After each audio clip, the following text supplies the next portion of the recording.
one of the things you've been speaking about across the country this year has been that one of the reasons why providers are not getting paid for the services that they're rendering is because there's a lot of bad actors out there, tarnishing the work of those who do good work in the field, good quality, outcomes-driven work. So I'd like you to comment on what you've seen and what your conversations have been with payers in terms of delivery of quality of care. The insurance companies, like you as an individual, you have to get a return on what you invest in. And the premium that covers the cost for this is very important that we're able to document the work we're doing with the client. Most physicians across the country that we see, they don't do a good job or good enough job to documenting the full assessment of the client. The insurance companies want to see that now. So what they've done is they've tried to, they use these tactics. We remember pre-existing condition. They went away with that. But they substituted it with medical necessity now. Everything has to be medically necessary in order for them to want to pay. You got to prove why you're putting the client in treatment. Well, they don't do that in any other industry. So I'm fighting the parity side of this as well. I'm an advocate on the front line. I'm determined on a couple fronts. One, we're going to make sure that every treatment provider across this country is doing the job that they say they're doing, and they're doing it very well.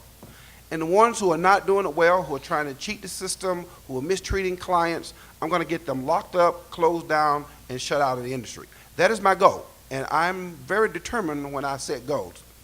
I'm happy to report today that the Independent Coalition of Treatment Providers is a group of independent treatment owners across the country. We met 3 weeks ago in Washington, D.C. at the Payers Conference, and they chose me as a spokesperson. And I said, are you guys sure you want me to do this? Because I'm going to call a spade a spade. If we have bad providers in this space, they have to go. Because you know what? They're abusing the system and they're not providing care to a person who is on their lifeline. So we have an obligation to do that. And the second part of that is we want to also make sure that the carriers don't mistreat us because we have a big supply and demand offer right now. I remember in the late 80s, early 1990s, when HIV and AIDS came to America as a pandemic, there were more people needing treatment than we had providers. We're in the same state right now. There are more people who have addiction who need a place to go, a quality place to go, and we don't have enough places for them to go. So with all the marketing and the exposure with the online and strategic patient placement, they have to go someplace. And we have to be ready to take them in and provide them with this space of care. And not just, giving them urine tests every 5 days. No, that's not going to happen. That's not right. And what we're advocating is that all the providers across this country commit to a standard of care that we know can help clients get better. All clients are very different.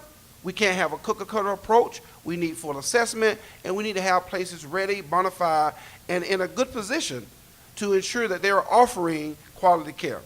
They're going to be requiring accreditation. It's going to be huge 2016.